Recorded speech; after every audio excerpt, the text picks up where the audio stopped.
Welcome to RevUP Awaken, to part 2 of a really deep discussion with Blanca Beyar on the subject of soul contracts and the healing and spiritual expansion while living the physical experience. Healing is not only healing, but now healing also represents now you're at another level of consciousness. So it actually elevates you. Mm-hmm. See?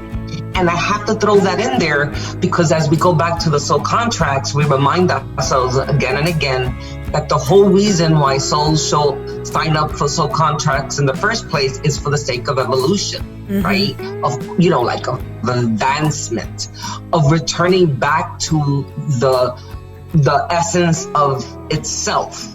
So yes, it's healing, but it's also because we realize we're taking a step forward now in our evolution by completing this as well.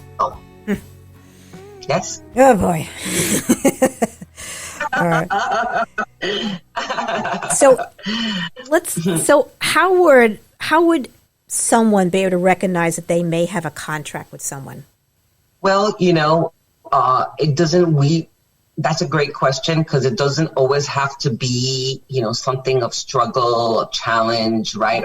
Like this heaviness. It could also be beautiful things, people coming together, that share a common cause and that are able to facilitate each other. I'm going to use this and I hope it's okay.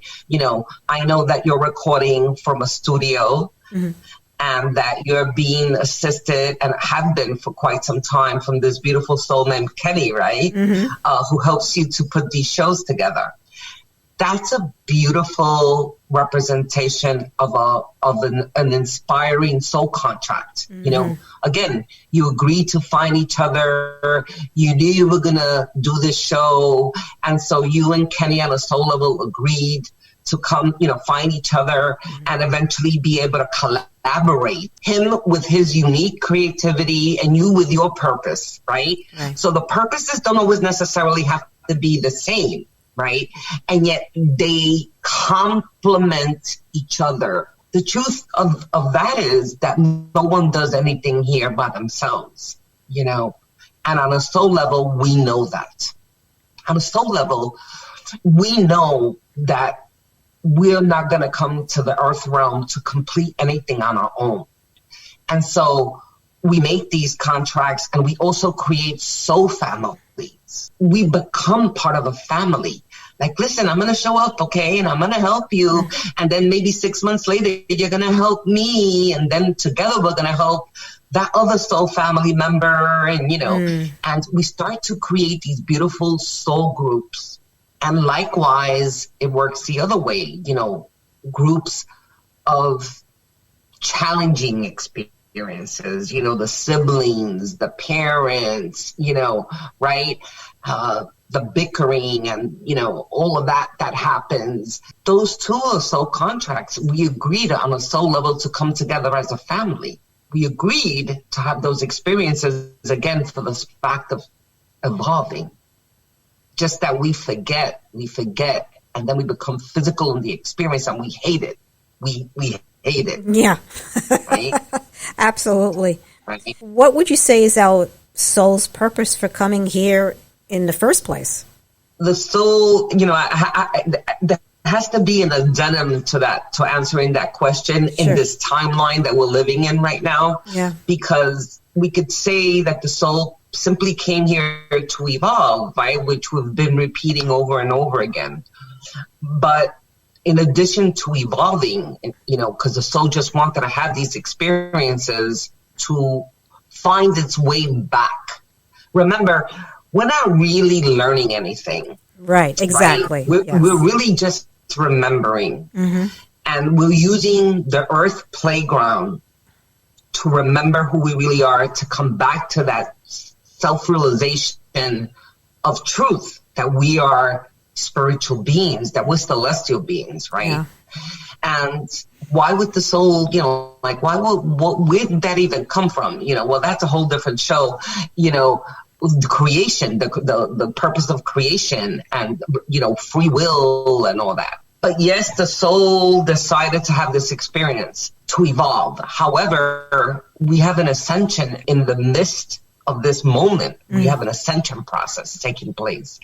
And why some of the souls, many of us, agreed to come back and have this experience is because we wanted to participate in this ascension process. Okay, you right, know, yes. we collectively wanted to be part of a very collective, expansive soul family to help the rest of the little souls who are having more of a challenge in remembering who they are, so that we, being older souls, can help them to remember. And that's one of the primary reasons why many souls decided to come back here in this timeline. Yeah, because we're all sort of holding the field for others to, I guess, sort of join in that higher vibrational level so that they too at some point can make the leap ahead. Exactly. And I was watching one of Ralph Smart's shows yesterday. Of course, for those listeners who don't know who he is, please check him out. I have no problems endorsing beautiful souls, avatars, teachers, right, who are doing amazing work. And Ralph Smart is definitely one of them. And he was making an analogy of how humanity is really like a representative of a pyramid. And how he was saying that was, the pyramid is very expansive, very wide at the bottom, right? And of course, as it keeps, reaching those higher, right, places, it gets smaller until it gets into the point, into the pinnacle, right? And we can see that, right, just by looking at a pyramid. And how that analogy becomes important is there is no inferiority. Of course, we're having a class tonight. I'm teaching a class to my students, and this is the subject for tonight. There is no inferiority. There's no superiority. No one's better than anyone else. In the absolute, we are that pinnacle, that one point, right, in the pyramid. But as we look at that example of how expansive the pyramid is at the bottom, then they are definitely are different levels, of consciousness. There is, again, no superiority, no inferiority. It just is what it is. Some people are at this level, actually not people. Some souls are at this level, while there's some, as we keep getting into the higher level of consciousness, well, yes, it is less and less because we are in an ascension process right now. The little ones, which I lovingly call, have not awoken yet, right? And the ones that are on the top, and that does not represent superiority, but the ones that have reached a higher level of consciousness are here then to help those that are on the lower levels of consciousness. And we can look at the pyramid as an analogy. We all are a very expansive soul family who agree to help each other get to that pinnacle point of self-realization, of remembrance. That's what we're doing here, you and I, Miriam, yes? I guess a question that a lot of people probably ask this as well is, why are we cut off from remembering who we are and why we came here? This was a perfect, divinely orchestrated plan, right? But the creator, whatever that is for us, right? The universal life force, God, goddess, right? Made it juicy, and said, let's throw free will in there, right? And if we go back to the detours that we were talking about earlier, we come here with no memory, although there are some exceptions where there are souls that remember, as children, they start having epiphanies, they wake up, they recognize, they have a calling. But for the most part, the collective mass consciousness doesn't remember. The emotional aspect becomes such a deterrent, right? Because we get caught up in the emotional side. That's correct. And again, in the pain and the burden and the betrayal and the you don't understand what I've been through, right? And the holding of all of that, the judgment, the resentment is a big one, resentment, that blocks them from seeing the bigger picture, which is this was an experience that was meant to be an opportunity. And that opportunity was supposed to help you evolve and remember and return. But if we get caught in the emotional part, then it's going to be a struggle. If we want to keep holding on to that, and people don't hold on to those emotions on purpose, Miriam. They hold on to them because they don't know what to do with them. They hold on to them because they're afraid, because they don't know no other way. And that's why you and I are doing these shows, when you're doing RevUP, and the beautiful topics that you bring. That's why I do, the classes I do, teach shamanism and do the activations, is because the solution, the key is for the souls to remember is to release and to heal, period. You know what I mean? If the souls cannot heal from their trauma, from their experiences, then there's no going up that pyramid. There's just no going up that pyramid. And so the most fundamental and crucial gift that we can give the mass consciousness is to teach them, invite them to heal, to provide the tools and the wisdom, the teachings, whatever, the examples, the stories, to help them to heal. Because if they cannot heal, then they're not going to remember. And if they don't remember, they're not going to become whole. Especially when we're in human form, we seem to get lost in this storyline, and then we forget that we could actually find our way out of it. Exactly. And anyone who, the viewers who are listening, the listeners, I forget the platform I'm on, right? So it doesn't matter. The most basic question that we can ask ourselves, which is probably the most, could become the most transforming question, is, are we happy? Are we happy holding on to that? Whatever that is, fear, resentment, judgment, you know what I mean? Feelings of betrayal, feelings of not feeling loved, whatever it is. Do you feel good? Is it letting you grow? Is it letting you experience love, like love for the self, joy?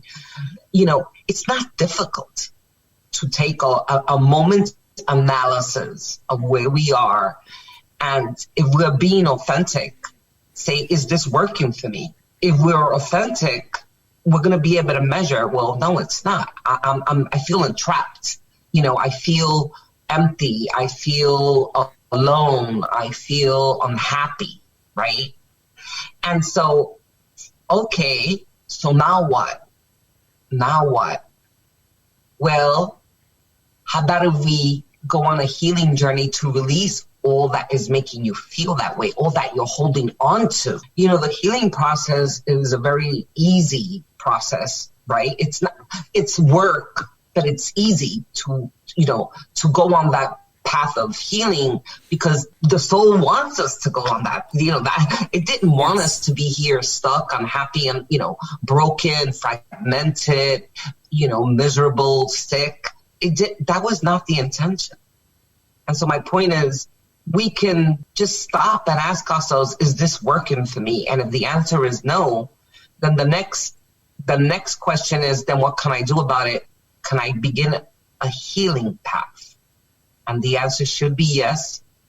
And that is the road to transformation, to healing, to wholeness, and to remembering. That's one of the things I was going to ask you a little way down the line, because I find everything we do in life is all about healing. Besides our main mission in life, which also incorporates a need for healing, would you say that healing ourselves emotionally may be just a very important aspect of being in the human body? And by doing so, we're actually raising ourselves vibrationally, and we're not taking a lot of that burden over when we transition. So we're sort of cleaning slate while we're here, and then moving on to our next lives, at least getting rid of a lot of that emotional baggage. Absolutely. Yes. And I totally, yes. However, the glitch that occurs, Miriam, is that, again, I said earlier, what are we identifying with? That we're just a human being, you know what I mean? That we would just dealt these cards. There's nothing that we can do, that the universe sucks, you know what I mean? Or whoever's pulling, the strings. And, this is the feeling of, a lot of souls out there, like unconscious souls. Mm-hmm. Oh, I was dealt this was my fate, and like, what the F am I gonna do about it? And they give up. They succumb to the situation that they're experiencing, and they feel disempowered. That's human. That is the human experience. Yeah. But we're not humans. We are celestial beings who came here to partake in the human experience. And through that human experience, we were supposed to remember, you see? And so it really is a choice of what we want to define ourselves as. And if we want to stop in the limited space of saying that we're humans and that we have absolutely no control, no say in the transformation of our lives, then God bless. You know what? We're going to have a long, painful experience. Yeah. Because we are closing the doors. However, if we choose to say, yes, I am a soul, and I'm going to raise above this human experience and start tapping into that soul, that soul essence. And I'm going to remember that, yes, I didn't come here to get stuck in these experiences, but I came here to evolve. You see how, you know what I mean? Mm-hmm. Everything that we've talked about and that kicks in. Oh, and what was this really supposed to be? What was this meant for? And was this a contract? And what was I supposed to gain from it? Now you have a complete different paradigm in front of you. You have tools to work with, and you will find answers, as soon as you open that soul door. So the bottom line with this is, what do we want to define ourselves as? As a limited physical human being who has absolutely no choice but to live the life that they were dealt? Or do you want to see that you're so much more than that? And do you want to tap into that and discover why things have happened so that they can get you to a much higher level of awakening? Right? Boy, I tell you. We talked about the soul groups and how we all switch roles in different lifetimes. And, we all act like actors, in each of these lifetimes. We help to support one another. I mean, I think that's incredible to know about that, to know further about what that's all about, when we go over there and how we're drawn to a group because that's the group that we work with, that supports us. And then we come down and we meet up with each other to do what we need to do, Yes. I love that part, it's all like, it almost sounds like, I don't know why I'm going to say this word, it is cool, but it's almost like incest, because in a beautiful way, like, who was my mother and now they're my lover and then they're my brother and now they're my, Sounds like Chinatown, actually, the movie Chinatown. And now they're my teacher and, and right. But it's the beauty, right? Just the beauty of, again, there's no superiority, and also how we play these incredible different roles, because when we define those roles here on earth, we know that they have different responsibilities. You know what I mean? So as an example, there's many students, right, that I teach right now who are my mothers, in my past lives, so how could it be, that they were my mothers or my sisters and now, and now they're students, say, right? But we play those roles back and forth. It's not the roles per se, is the continuation of our soul contracts and evolution. You know what I mean? And so we can get caught up in the role, right? Like, oh no, I'm your mother now. So, but No, it's just a continuation of the evolution of the soul family, you see, and that's why it's so beautiful. Don't worry about it. I'm going to come back. And this time I'm going to be your sister. And next time I'm going to be your lover. And next time I'm going to be your brother. And because each one of those roles renders a different experience, right? Mm-hmm. Different experiences. And yet the opportunity for evolution is always there, you see, right? And to simplify it, we look, right? Our mother plays a role in our lives. Our friends play a role, right? Your teachers play a role. Everybody is giving you a piece of the puzzle. Yes. Right? Yes. And so when we see that, we love, and honor the different roles that people play in every lifetime. Really, what we should say is, oh my God, you're with me again. Yeah. Like, how cool. It's not so much like, oh, who are you now? But oh, here we are again, and we're holding hands, and on a soul level, we're so entwined because we know that we're walking each other together into that higher place of remembrance, that higher place of awakening, right? But we do have those different roles, and a lot of souls remember that. Like, oh, like you seem familiar. I feel like I know you,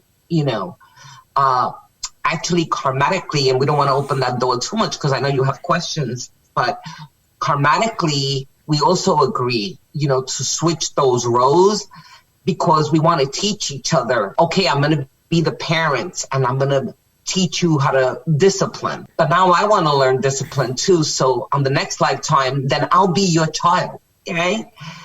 I think it's really beautiful. Of course, when we speak of the karmatic end, then it could get funky, like relationships and the roles that we keep playing back and forth to fulfill karmatic soul contracts. That's what I was thinking, that the karma also plays a part in the soul contracts as well. So without a doubt.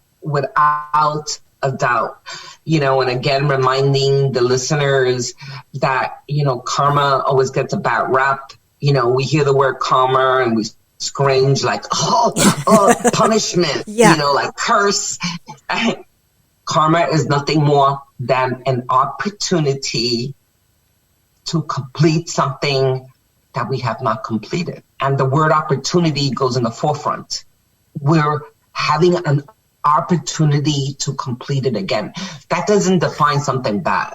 Right. That defines something beautiful. When we think about the fact that the soul's purpose is to evolve, right? Mm-hmm. Then karma is not a bad thing. Of course, if we have to repeat something and the soul is aware of it, it feels sort of a little uncomfortable, like, here I go again, Yes. Oh no, I'm doing this again, Well, if we didn't complete it, if we didn't master it, then yes, we will repeat it again. Well, I think also karma, also a lot of people tend to equate it with punishment. Like, you did this bad thing in this life, so when you go over to the next life, you're going to have to go to hell to cleanse what you did here. And people tend to put their belief systems, human belief systems, along into the spiritual realm, and the two just don't. They're just not the same. Well, karma is not a punishment, although, I love it that we can bring some laughter and humor into this, right? But it's not funny, and it sometimes could be very painful. Mm-hmm. Again, not on the soul level, on the human level, because there is, everything is about a divine exchange. The universe is precise on what comes around goes around, and that's, that statement is usually connected to karma in a very negative way, like, you're gonna get it, what goes around comes around, well, no, that's the law of cause and effect. Mm-hmm. And that's the law of perfect precision of balance in the universe. The thing is that when it comes around, if we've been mean, if we've been, if we have not been vibrating in the highest place, then there's no running away from that. We will then be placed in the recipient place of experiencing that as well, we want to call it bad, but really it's the law of cause and effect. And it also is giving that soul an opportunity to realize that initial, reaction or behavior was not for their highest good, nor for the soul with which they were being that. You know what I mean? The exchange of that. And so it will come around now on their, in their experience, only to give them an opportunity to have awareness, to redeem themselves, you see, to correct it and make another choice. Unfortunately, many of the souls of the humans in the human experience don't get that. They don't get it. And they keep repeating it. There's no greater truth than the truth that no one gets away with anything. And that's not a bad statement. We don't get away with anything. If you put out wonderful vibration, then you're going to get it back. If you get mediocre, if you're putting out mediocre vibrations and intentions and actions, then you're going to get mediocre. If you put lower vibrational, then that is going to come back to you. It's just the law of the cosmic cause and effect. And people who don't recognize that are creating a foundation of suffering, and possibly a victimization, like, oh, my life is, I've never been able to achieve this. I've always suffered, I've always been, screwed, and, people who've always used me. But they need to look at why. And this is not about blame. If everything that goes around comes around, then what are those experiences reflecting? Can it possibly be that it's what you've been putting out yourself? Could it possibly be that it's something that you have not healed, right? From those original soul contracts that keep showing up in your face, right? You get it? Yeah. And so the message with that is, we didn't come here to be victims. We didn't come here to be moderators of this life experience. And if we are experiencing that, then we need guidance to help us, to unravel the whys, what it is that we may need to see, what we're missing, what are we not reconciling or forgiving, you see? Right. So that we can move beyond that role. Because as we started from the beginning, the soul is here to evolve. Right. I think that that's a great measurement, Miriam. If anyone listening doesn't feel like they're evolving, then that in itself could be a yellow flag or maybe even a red flag as to say, why? What is it that I may be not healing that is not allowing me to move forward to that place of higher evolution? Boy, that's deep, I tell you. It can get deep. Well, I had one extra question to ask, and that it had to do with spirit communication, because I know you're a medium extraordinaire, and I wanted, in terms of like people when they're passing on, I always find that through my dream state, I've always had a way of, sometimes they visit me in my dream state, but I guess I want people not to fear it. And second of all, what have you yourself learned about the transitioning experience? It's so funny, and Miriam, you and I never talk or plan, right, about what we're going to talk about, before these shows, right, before we do a podcast together. And it's funny because for weeks now, I've been looking for this beautiful video that Loon taped of one of the afterlife events that I did, right? And for whatever reasons, I couldn't find it. And last night, I finally found it. And it brought me to tears when I saw it again. It was a beautiful afterlife event, as all of them are. And I think the reason why it brought me to tears is because I am so passionate about that part of my mission, you know what I mean? To help people understand that the afterlife is very present. I'm just really aware of the healing that can take take place when people, tap into the fact that the afterlife does really exist. I have to say, to answer your question, yes, it exists. We can open the door by knowing that the soul is always evolving. So we've been using that word throughout the podcast. And do we really think that the soul ends, that the soul experience ends just because we leave the body? And the answer is absolutely not. We're entering other realms of consciousness. This is only but one little piece of the puzzle of the soul experience. When we allow ourselves to expand our belief beyond that, there's a great comfort. There's a great sense of tranquility that can fill our hearts in knowing that our beloved past ones are still with us, that they're still experiencing life on a higher consciousness, by the way, than we are, because now they're in another level of existence, that we will definitely see each other again. Like all of these are comforting truths. You mentioned dreams. I, as a shaman, believe that dreams are just another state of altered consciousness. So we might write off dreams and say like, oh, I ate too much chocolate last night, and it gave me a dream, right? I believe that dreams are just another altered state of consciousness. Exactly. And that dreams, believe it or not, are more of our reality than this illusion that many people are living in. Exactly. You know what I mean? Right? When we have dreams with our past, beloveds, and then they come, they visit us, or I wouldn't put that as, oh, this was a dream, but more so that we're spiritually having that experience in another state of altered consciousness, right?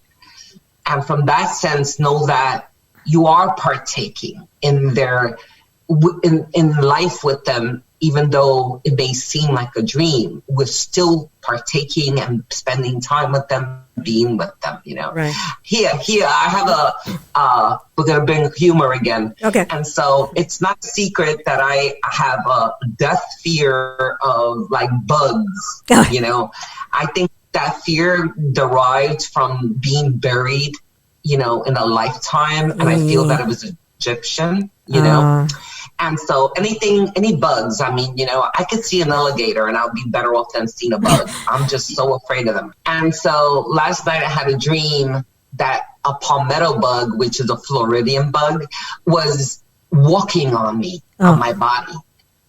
And of course I woke up, because it was like, oh my God. But of course now I physically feel movement on my body. Wow. Even though there's nothing. And it took me a few moments to say, okay, I need to pull myself out of that space, because I know that it wasn't a dream. You know what I mean? That in another state of reality, I had a palmetto bug on me, Wow. And because I'm so aware of the fact that it was true, it wasn't just a dream. When I came back into my body, I was still feeling the movement of this bug moving on my body. And it wasn't just for a second. It lasted a few moments, like a few minutes. Yeah. Where I actually had to shake myself, Wow. know. And so the dream state is a very powerful state of consciousness to be in. It's like a doorway to another level of consciousness, basically. It is a doorway, without a doubt. It is a doorway. And I feel like I want to repeat what I just said a few minutes ago. Ironically, the illusion of where most of the little ones, the mass consciousness lives, is more of a dream, not real. Mm-hmm. And the dream state is actually what we call a dream state, like, oh, it's make-believe, is more of a reality. Exactly, you know? And when we learn to honor that and learn how to travel into the dream state, that's another way of evolution, because we're stepping away from the lie or the illusion of the matrix, you know what I mean? Of what we think is real, but really isn't. It's an illusion. Wow. Wow. Yeah. Well, I mean, do you have any last minute things you'd like to say? Yeah, actually, I like to say, it can seem like a lot. And, imagine buying 1,000 or 5,000 piece puzzle. Like, where do we begin? How do we put this puzzle together?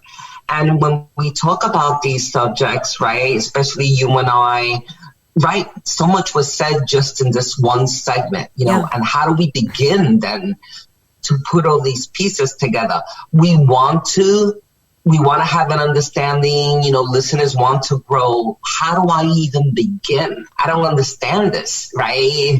It's overwhelming. I don't understand the lingo, right? And so if we use the analogy of the 5,000 piece puzzle, we start with one piece. And we make a commitment to have a desire to complete the puzzle. You know what I mean? And it's going to take effort. It's going to take time. But if we commit ourselves and step in, right? Shamanic vows of stepping in, the commitment to dedicate some time to putting one more piece. Before we'll know it, we're going to have a canvas, right?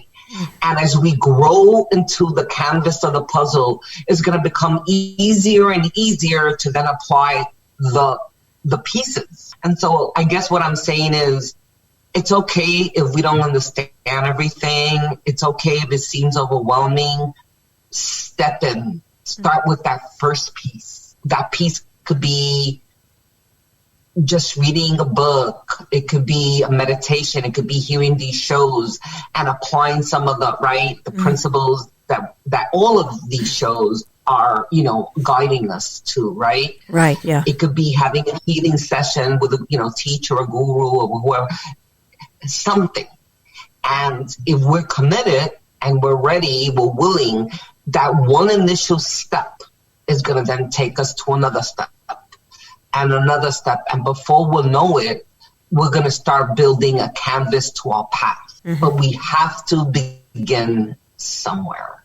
Yeah. Right? And so I hope that it becomes really easy, much easier to complete that big puzzle. So when we start talking about altered states of reality and, contracts, and it's like, what? Well, maybe it needs to start with a little meditation, or maybe a little letter of forgiveness, of reconciliation. And that then will lead us to those bigger places, right?